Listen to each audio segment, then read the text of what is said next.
Hi, Araz. How are you? I'm so good. I'm so excited. How are you? I am doing great too. You and I are meeting for the first time, and I am practicing how to say your name properly, Aras. So you want to put the emphasis on the first A and then roll the R a little bit, which you gave me the choice of not rolling the R, which I appreciate, but I am an R roller kind of person. So your name is Aras. Araz.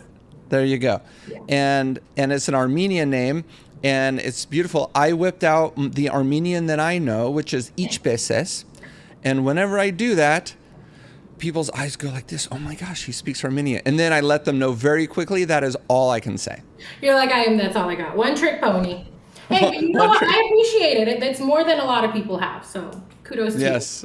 I have a lot of Armenian friends, so I have been I've practiced that enough to recall it at will whenever I encounter somebody who I know speaks Armenian. However, you said that I need to know some bad words. So why don't we just start with that? No. Let's. y- What do you mean, no? Tell Come me. on. Okay. What do you want Teach to the know? audience, all the listeners. Everyone knows an Armenian friend, and I'm sure we have lots of Armenian listeners. Of course, we're not going to be telling them anything. They already know the bad words. Oh my But God. But for those people who want to know the Armenian bad words, just pick the best sounding one and teach us. So I have a phrase that I say oftentimes when I'm really upset, but I only say it in my head because I can't say it out loud, but I'm going to say it out loud for you. And this is if I'm like really irritated at somebody, and it's peranat kaknem eshutsak. Oh boy. Pechuman Kaufman Eksusak. Absolutely. I mean, that sounds like a bad word in English. It's really bad. Yeah, it's actually really bad. Yeah. Peranat So, kaknem eshutsak. so hold on. Is this when a client is like 30 minutes late for the Never third to a appointment in a row? client. No, no, never to a client. I'm just talking about random people who kind of get under my skin once in a while, you know? Okay. One more time. Say it one more time. You want the whole phrase? Are you Yes. going to try to say it? Because I can like break it down phonetically for you. Yes, please.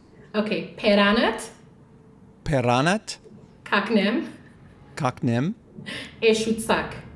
Echusak. Eshutsak. Echutsak. Oh, this is so bad. I can't even believe this. Yeah. What does it mean? Okay, now we have to know what it means. I am dying. Okay, so sometimes when you translate from a different language, it doesn't really quite make sense. So I had to Of course. practice it with that. The Yeah. literal translation is, "I will shit in your mouth, you son of a donkey." Wow. It's so bad. Wow, that's a good one. It's so bad. It's so I bad. love that. Okay, so Love when's it. the last time you said that? Give us some background. The last time I saw, I don't know if I can say that. It was a couple of days ago. It was a Okay. couple of days ago to somebody that I know. Okay. Coworker or personal? Personal. Okay. All right. All Leave right, that's good enough. it I right won't there. Just park I it. won't push you any farther than that. That's funny. Okay, so for those of you who do not know Aras, she is an Orange County hairdresser and educator who focuses on the science of and chemistry of hair. And you've got really your this underscore is underscore Aras on Instagram. And your Instagram is full of educational tidbits that focus on color and chemical services. And you educate through your brand Combed. Yes. You have a YouTube channel, you have a podcast, you have all sorts of things. So let's just start from your beginning and then we're going to get to what you're doing now. So where are you from originally and how did you get into hair in the first place? Yeah, so I born and raised in Orange County, California. I am first generation Armenian, so I'm the first one in my family that was actually born here. And how did I get into the hair industry? It's funny, I always share the story. It was never necessarily by choice, a lot of just happenstance and surrendering. I hated high school, Eric. I hated high school. It was very not my scene. And there was an opportunity for this program called the ROP program, and What does that stand for? Regional Occupation Program. Okay. And so what I understood at the time was I could leave this is what I heard, right? I could leave high school at noon, right? And then go to learn how to do hair and makeup. And then by the time I graduate high school, I will have a career. let me just preface, I'm a Capricorn. I'm very like goal oriented, and to me, same. It just, I was like, boom, boom, boom. It checks the box, and it was $500. Just sign me up, get me the fuck out of here, and give me a career I can do something with, right? Yeah. Did I think I would still be in the industry 24 years later? No, I didn't. But yeah, that's kind of how I got into cosmetology school. I wanted to be a makeup artist. I was never, the girl who would cut dark Barbie hair. Like, that was never my thing. I like makeup. And I didn't know that you didn't need to be a licensed cosmetologist to do makeup. So somehow I ended up in a cosmetology school, and 24 years later, I am more passionate now about this industry than I was in the beginning, and that is just mind-boggling to me.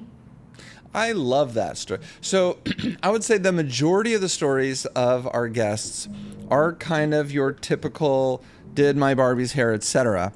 But I would say maybe 20% of the time is a story similar to yours, where you didn't know that you had kind of a I was going to say a latent passion, kind of a hidden passion for cosmetology in general. And it really was as you reached a level of mastery and skill and got to the point where you realized that you could share that skill with others, education or clients or whatever, maybe high status within the salon, that you really found that love. I think that's so cool. Yeah, it is really cool. And if I look back at, my whole journey in this industry, period, it's been a lot of just kind of surrendering to circumstance. And then I just kind of have found my way. It was never like, this is what I want to do. This, it just,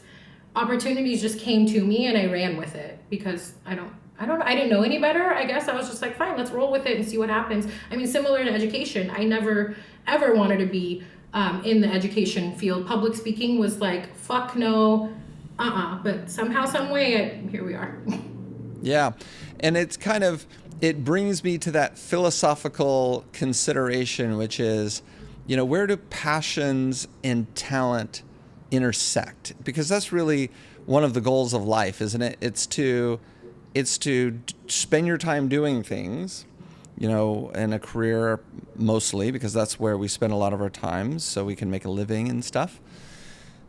How do we figure out how to get what we like to do, the passions, with what we're actually good at? Because oftentimes those don't intersect. Like, I would love to be a great singer. I wish that I could sing like Adele, right?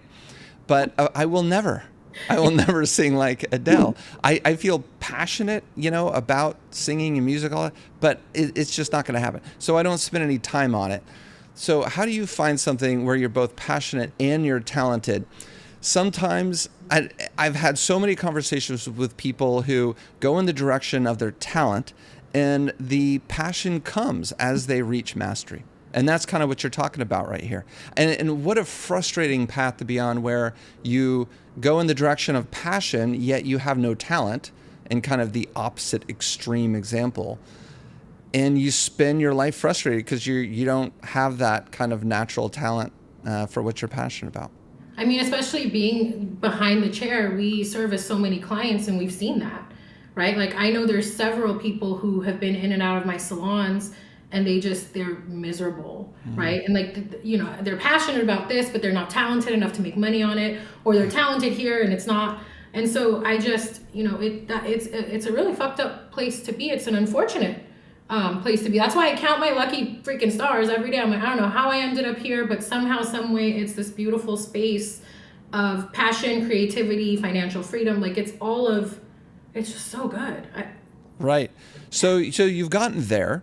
So talk to us about that journey. So let's go back to when you were in beauty school. Were you you didn't maybe have that innate passion for it, but you started in beauty school. Were you good at it? Did you have that talent? I did, and I didn't know that I did, and I didn't believe it. And I remember my instructor at the time, shortly like before graduation, just came up to me and was like, "You've got something."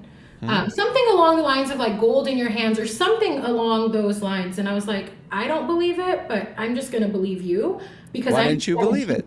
I'm 17. I didn't Oh, freaking yeah, know left sure. from right. So I was like, oh, if you see it in me, then okay, okay. And yeah, I didn't know that I had a little bit of talent. Obviously I've honed in over the years as we've evolved just as an industry. But yeah, it was there. I just didn't know. Okay, so you graduate, and what'd you do first? I graduated and I assisted for a little over a year. And towards the end of my assisting apprenticeship, I started taking clients, commission based. And probably a couple of years of doing that, I ended up renting a chair. I'm in California, so there's way more booth rental opportunities than there were commission.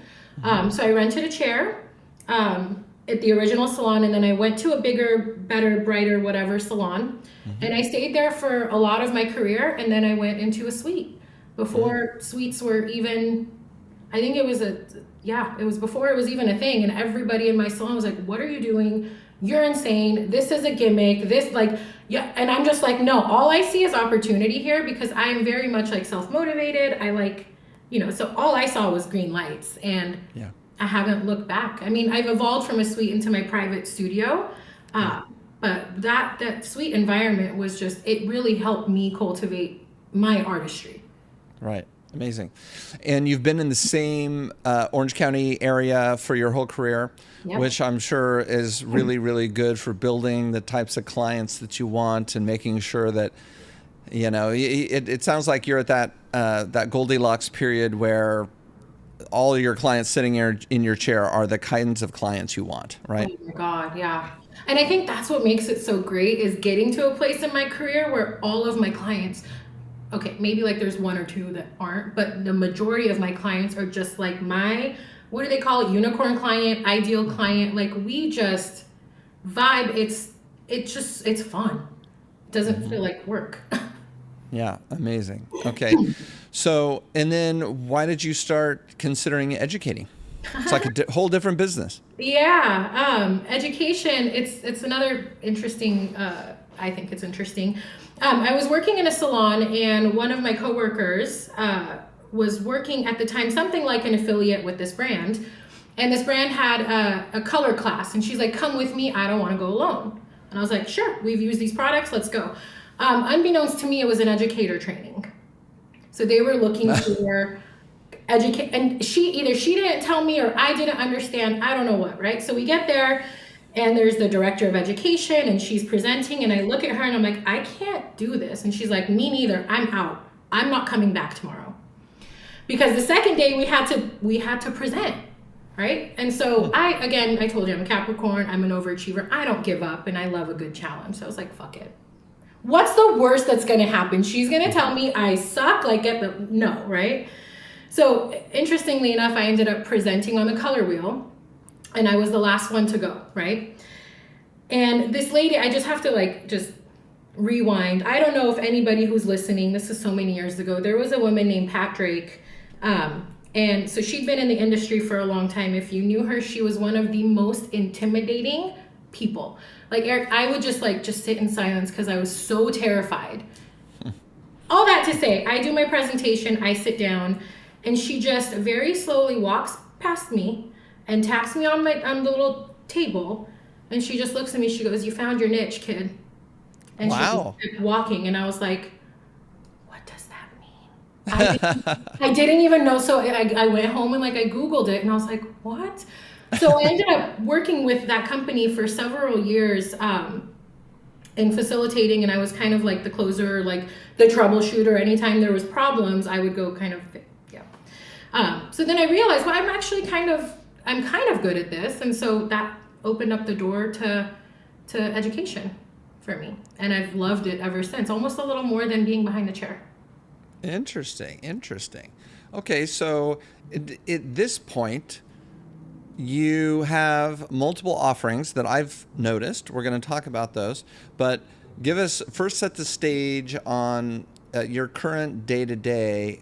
What percentage of your time day-to-day is being spent behind the chair with your clients, and what percent is managing this education business you have? Yeah, so I work behind the chair 3 days a week, and the rest of my time is dedicated to education. So Yeah, whether it's right. online, whether it's in person, podcast, whatever content, all of it to give back to Okay. this industry. Okay. So first, let's talk about your behind the chair clients. What are you seeing these days? You're in Orange County. Orange County is a great area. It's tons of people. It tends to be high income. What are you seeing behind the chair these days? Are clients still coming in? Are they the behavior the same, or anything changing? Yeah, so I've positioned myself kind of a little bit differently. I've positioned myself as an express luxury service provider.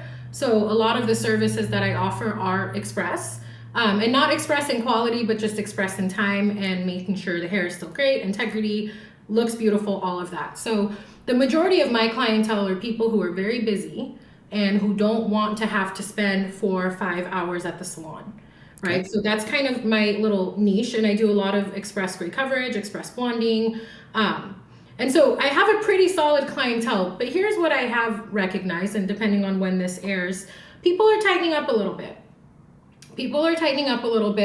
I wouldn't say that I'm losing clients, but I see people stretching a little bit more. I think there's a little bit of anxiety in just, you look at the economic climate, and people are a little scared right now. And so I have noticed there's a little bit more space between clients coming in, but not enough for me personally to be too concerned, because a lot of my clients, like I said, are busy. They're entrepreneurs. They're high level, Yeah. Yeah. Okay. And so as long as they keep their jobs and everything, they're going to keep going to you. So give us an idea. Okay. So you root touch-ups, express root touch-ups. So for example, with an express root touch-up, so how much time are they sitting in your chair with you doing the express service versus maybe a typical hairdresser? Yeah. So my clients who come in for a root retouch are here for 45 minutes. So they're in, the color is applied, processed, blowout, and they're out. Previous to me moving into more of this luxury space, they were here probably about an hour and a half. So I'm saving them about half the time, and I Yep. charge for it. I upcharge Right. for it, actually. And this has been a topic of conversation in our industry for a number of years now. I remember talking about this years ago, where we, as an industry, kind of, as inflation was raging over the last few years, it settled down a little bit, but settled down at kind of a high level, right? We're all paying double for blueberries than we were paying 4 years ago, let's say. The topic of conversation was, you have to get paid for your time. So maybe we should bill by the hour. And then some other people were like, well, wait a second. You're actually giving a more valuable service. We need to bill, we need to charge, we need to price ourselves based on the value that we're giving to our clients, not necessarily just the time that we're spending on them. And if you can do the XYZ service in an hour versus 2 hours, that's a much more valuable thing that your client is getting, because you just saved them an hour and they can go and do whatever they want with that hour. So it sounds like you're on the value side of the argument versus the charge per hour.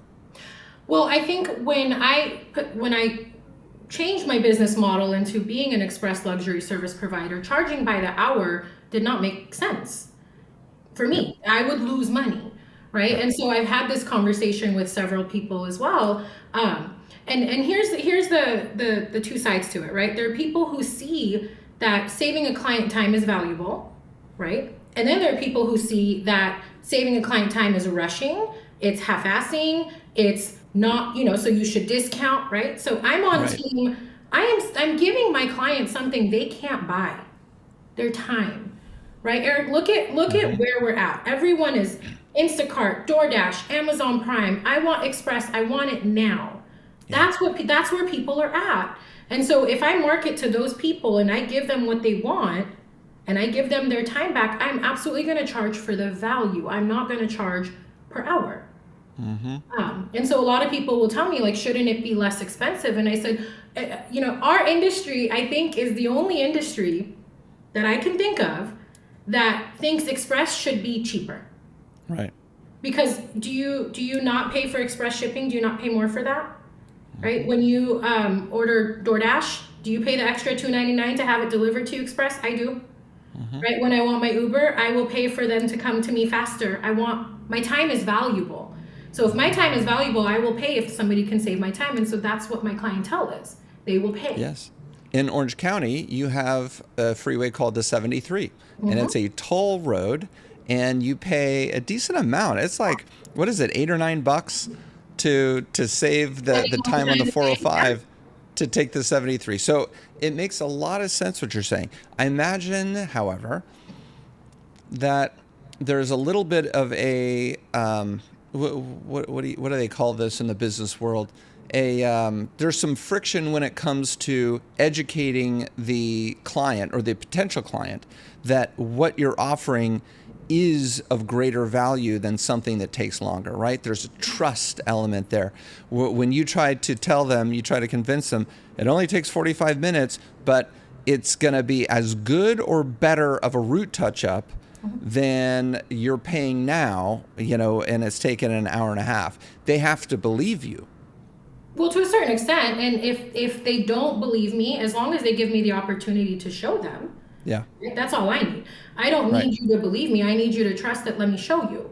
And then what ends up happening is then they're like, Araz, you can never, ever go back to the old school way. Like, you cannot do that ever again. Okay, so super cool. I love this conversation. And the service itself, the technique that you use, is this also the technique that you teach? No. I teach, so there's a couple of different things that I teach. My primary focus is helping hairstylists and colorists understand what I call the nerdy shit, the stuff that people frown upon or don't think are important, like understanding the science of hair, understanding the chemistry of the chemicals that we use, understanding strategic formulation, just the nerdy side of a very artsy creative industry. But I do have a 5-day foiling and placement workshop that does, I guess let me backtrack. Anytime I am in a position to share information, to teach, to facilitate, to whatever, my goal is always to share the why behind what we do instead of just a how to, right? So any offering that I have and will have in the future, it's always grounded in why you're doing what you're doing, because and nothing against anybody else's offerings. The way my brain works is I need to know why. So if I just teach you how, that's great for this one particular thing. But if you know why, then you can take that and apply it to every other thing that you do. So I'm very why focused. So when we're talking about FFP, the fundamentals of foiling and placement, it's why. Why the tools, why the foils, why the placement, why the pattern, why choose this, why this bleach, why this toner, why this formula. Because then you can take that and apply it and run with it instead of, this is what you get in this box. It's just this is just a for me thing. There's, again, phenomenal educators who teach all different kinds of ways. But that's just what kind of rocks my boat. Sure, and it's extremely important to know why, because that gives you that foundation on which you could build knowledge over time in lots of different categories, not just the exact thing that you're talking about. So let me ask this question. So how do you do a root touch-up in 45 minutes versus an hour and a half? The color line that I use is probably the catalyst to this. I don't know, can we talk about brands? Sure. Okay, so I use a color line called Magix 10. It's an Italian-based color line. I also educate for them. And it's a full range color line, 92 something shades that all process in 10 minutes. It's not progressive. It's very reliable as far as the results. I'm not getting like splotchy, opaque, I've studied and used the line for the last 7 years, so I've mastered it. So it takes me about 7 minutes to apply, 10 minutes to process, and then I have the rest of the time to shampoo, blow them out, check them out, and they're on their way. Very interesting. And otherwise, there's no difference in what you're doing? I mean, the tools that I use too, I have really big brushes, and just the way that I apply the color, I've figured out ways to shave down seconds in my foiling, seconds in, the little things that add up to big things. All right. Very cool. All right, so let's go back to your education. So your brand is Combed, and tell us about where you exist. You exist on YouTube. You have an Instagram page, but a website. Tell us where you exist. Yeah, so Combed Education, I do have an Instagram for it, but a lot of my content is pushed through my personal Instagram. There's a YouTube channel that really shares all the podcast episodes. So there is the podcast, the Combed Education podcast, Let's Talk Hair. And then I have a digital academy, right? So a lot of my offerings are in an online space. And so if you were to purchase or get into the academy, then you have that online access, but it's also hybrid. I do a lot of, we can talk about it, because I'm a kinesthetic learner. I need the hands-on stuff. So kinesthetic means hands-on? Yeah. Okay. Yeah. I need the way I learn, and this is why I created the program, is for people like me. I need the visual, I need the auditory, I need the kinesthetic, all of those elements for me to get the learning and have it anchored. So it is an online, but when somebody registers, they get a box with all of the experiment. It's really cool. I mean, I'm biased, okay, but I think it's really cool. My students love it. It's awesome. Okay, so what do you see people struggling with when they're doing their chemical services? I think like the most common thing that I see people struggling with, and I think it's a perceived weakness, and it's not a weakness. And I think it's something that a lot of people sometimes don't want to admit to, but it is really formulation. Anytime I'm in the Facebook groups and I just read through just to see what's going on. There's a lot of people who are asking, hey, what was your formula? How would you formulate this? Pictures, this is my client. Like, it's a lot of talk around formulation. And I think there's also the other aspect of it where people are like praying to the color gods, right? Like, you see it. I'm just going to pray to the color gods and hope for the best. And when you understand that it doesn't have to be that way. It doesn't have to be a guessing game. It doesn't have to be just see what happens, right? That's where understanding the science of hair, understanding the chemistry, understanding that there's strategy and formulation, and getting down to like the fundamentals of some of what maybe we learned in cosmetology school and others we didn't learn. And we're just kind of like out here winging it. I experienced that, which is what kind of sent me on this quest of just like, I need to know what the fuck I'm doing. I am too much of a control freak to be like, well, let's just see what happens. I can't do that, right? So I spent years digging into, science and chemistry and speaking to cosmetic chemists and all of the freaking books, and then understanding art theory and color theory and putting all of that together. So long answer short is, I think there's a lot of people who struggle with how to formulate, and not realizing that it's not just this color and that color. Formulation is all of it. Is your hair, the fiber, the texture, the melanin, the porosity, your chemicals. Are you using alkaline, acidic, your base, your tone, there's so much to it. And I found a way for me to simplify it. But there's that struggle, and it doesn't have to be hard. It doesn't have to be difficult. You don't have to depend on your coworkers. Like, you can learn that, and that's what I intend to do with the fundamentals. And so somebody listening is like, oh my God, yes, sister, I need that. I need to get confidence with my formulation. So how long would you think that it would take for that listener, maybe your student, to become confident with the formulation? Yeah, so the course, it's a go at your own pace thing, but typically I recommend about 2 months of diving into it. And it's not just lecture, it's not just theory, there's hands-on practical things to anchor in the learning. So within 2 months of working at it, not just listening, but actually working it, a lot of the light bulbs go off right away. This is from what I've heard from my students. Within the first 2 or 3 segments, they're just like, holy fuck, didn't know that. Oh my gosh, I didn't realize that. Because what I aim to teach is to predict what the hair is gonna do, and then what your chemistry and your formula is gonna do, and then you know what's gonna happen. It's a math problem. So light bulbs will go off right away, but within 2 months of working the program, I think that there's a whole different level of confidence built. And then you just keep working it and you keep practicing and fine tuning and honing in. Well, I mean, that makes a lot of sense. And I think that would be really, really amazing if more people did that, because the insecurity and the, crossing our fingers and praying to God, that's no way to live on a daily basis, right? But you know what too, like a lot of people do turn to social media and they ask in groups or, and while there's nothing wrong with, I think, getting feedback from either your coworkers or social or whatever, how nice is it to know that you don't need to depend on anybody else, that you know your shit and you know exactly what's going to happen. Like that to me is freedom. Empowerment. Yeah, like absolutely. Full empowerment. Absolutely. All right, very, very interesting. So we are heading, I'm changing gears in the conversation. We're heading towards the political season, aren't we? There's an election in November, and there's two sides, well, maybe three sides. The third side is the people who aren't paying attention.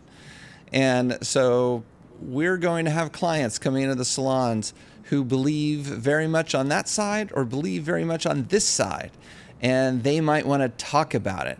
Have you ever had to contend with clients like this? What does contend mean?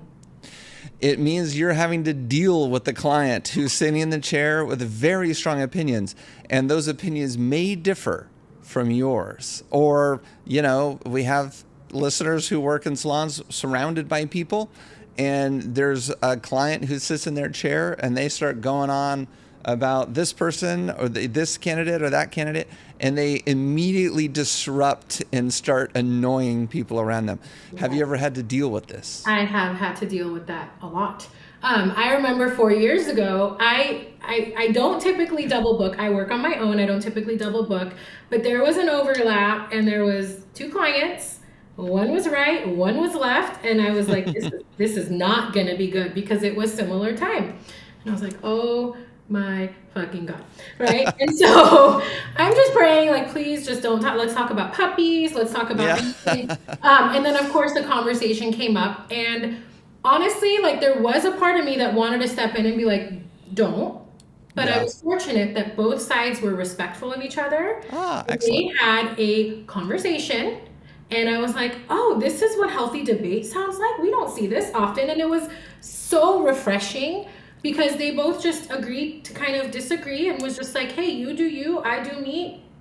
May the best man win, That definitely exists out there. It doesn't, you don't see it a lot, because if we're watching television, that doesn't make for good television or doesn't make for a good social media post. So of course, what we see are the fireworks. That's what they put in front of us. But that's really good. All right. It's so refreshing. And then even now I have clients who come in and they talk about it. And I just give them the space. One of the things that I make sure of in my business behind the chair is it's not about me. I don't share a lot about me unless I'm asked. I really am here to serve my client. So if they want to talk about why this political party is a piece of shit, okay, well, I will give you the space. You let it all out here. That's so I'm a sage when you leave. But let it all out, So I let them. You have the freedom and the luxury to do that because you have privacy. Exactly. All right. So if you could wave a wand and change anything about the industry at all right now, what would it be? If I could wave a magic wand and change anything in this industry, I think it would be that at the end of the day, for all of us to remember that we are in the same industry. I think, like, it's gotten better, and from my perspective over the years, as far as ego is concerned, as far as superiority is concerned, just because somebody has X amount of followers or because they're the global ambassador of this or that, like, we're all hairdressers, we all service clients, we're all trying to do better. And for everybody to just remember that mindset. Because I know early on in my career, it wasn't like that. It was a very catty industry. And I think it still exists a little bit. It's still very competitive in some ways. And just to remember, we're all on the same fucking team. Yeah. That's it. Like, we're all on the same team. We're all just trying to do better, trying to make beautiful hair, create funny content, and just like fucking vibe. It doesn't have to be nasty. Right. Unfortunately, it is part of human nature for some humans to want to consider, who's up, who's down, status roles, relative to this person or that person. And, oftentimes what happens is somebody is a little insecure. So they need to feel like they're a higher status than people around them. So they flex on that. And that serves to create an environment that's not as good. And of course, this happens in every other group of humans. This is not just the hair industry. I mean, pick a street, in any city, and you've got all the neighbors, and some neighbors are flexing, trying to, imagine that they're, somehow a higher status than those around. But we talk about this a lot, what you just said, and I think it's great because it reminds everyone that it's much better if people didn't feel like they had to flex their status or even be concerned about their status relative to somebody else's. Because you know what it is too? Like, just because somebody's up right now does not mean they're going to be up forever. And just because somebody's down right now does not mean that somebody's going to be down forever. It is a very fluid thing. And so why even flex? Because you could fall flat the fuck on your face in 2 seconds. And the underdog could come all the way the fuck up in 2 seconds. So it's like a little bit of grace, a little bit of space, that we're all kind of trying to do our best here. And just be kind. Absolutely. Absolutely. Beautiful words. Do you have any hair horror stories? Do I have any hair horror stories? How about this? I'll ask it differently. I know you have hair horror stories. Give us your best one. Best hair horror story. This is when I learned that I probably shouldn't put lightener under the dryer. I know this is a controversial topic, so if you do that and it works for you, have at it. It was in my very first salon. I was about maybe 3 or 4 years in, and I had a Middle Eastern girl come in, long black hair, wants to be blonde. So I foiled her, right? I used 30 volume, and I foiled the you-know-what out of her, and I stuck her under the dryer, like I had done just about everybody else. I went outside to have a couple cigarettes, and one of my coworkers runs over, and she goes, "Your client needs you now." When I tell you, smoke, hot, bleach, like the lightener and the developer separated, it's running, and she's got waist-length hair. The foils are slipping, the bleach is running, there's fucking smoke in her hair. She's freaking out. I'm like, I don't know what to do. So I took her straight to the shampoo bowl, took everything out. Some of her hair was melted a little bit. Now I know, looking back, I probably should have done some sort of chelating treatment beforehand. There's a little bit of buildup there. Washed it out, colored her hair black, and I was like, "Joe, sorry, not doing it. Go somewhere else." I wanted to die. I'm 3-4 years in, bro. Like I think shortly after I got like diagnosed with anxiety disorder because I was like, what do I do? Right. Oh, so bad. Man. Yeah, that was a. So from then on, I was like, I'm not putting lightener under the dryer. And then as I learned more and more, realizing that medicinal buildup, mineral buildup, all kind of stuff on the hair that could react to a lightener and a developer, and then you put it in an unstable environment with the heat, it's just a recipe, a disaster for me. Yeah. Oh, it was bad. Oh, it was I love it. I love it. I mean, this is a very typical hair horror story, but yet they never get old, do they, listeners? They never get old. No, they remind us that talking about it. My heart beats fast. I'm like, oh my God, baby, I know exactly how you feel. I've been there. Right. And listening to these things, listening to great hairdressers make these mistakes, it educates us all. That's why I like to do it. So, yeah, thank you for sharing that. Before we wrap up the episode, something that I wanted to ask you that I didn't ask you is, do you use bond builders? I have just started using K18 more recently, but I was not a fan. I know I'm going to get so much fucking heat for this, but I wasn't a fan of bond builders because I think They're going to get so mad, but whatever. I think it gives us an excuse to be a little bit more negligent with hair because we have that as a Band-Aid. And so I've learned to understand my products and understand the hair and try and work as less negligent as possible. But I do love the K18 mask and the spray, so I am using that, not necessarily as a Band-Aid, but just feels fucking good in the hair. And I love that they're so like education science focused that it turns me on. I love it. There you go. Any last words for the community? Any last words for the community? Yeah, just don't, oh God. There's a lot of words that I want to share to the community. I'm trying to figure out which direction to take it. I speak a lot on radical authenticity, to let yourself be fully who you are, express yourself as you are, show up as who you are, because that in and of itself will draw in the right people, the right opportunities, the right clients, the right environments. And I think a lot of times we think we have to be some type of way, or we think we have to be like somebody else, and it's just a recipe for disaster. So I think if I could give any words of advice to anybody who's trying to build, to trying to grow, trying to whatever in this industry, stick true to who you are and voice that and show up as yourself in fucking radical authenticity, and see how many doors open when you're in alignment with that. I guess that would be my last words. I love it. You're Araz Nelson. You're this underscore is underscore Araz on Instagram, and I'm sure from there the listeners can find you in all the other places. All the other places. Yeah, link in bio. There's podcast, YouTube, the fundamentals course, FFP. All of the stuff is there. And it is always there for anybody whenever you're ready, if you choose to take that on. It is absolutely there for you. I love it. Thank you so much. It was great talking. Thank you so much. That was so fun. Thank you.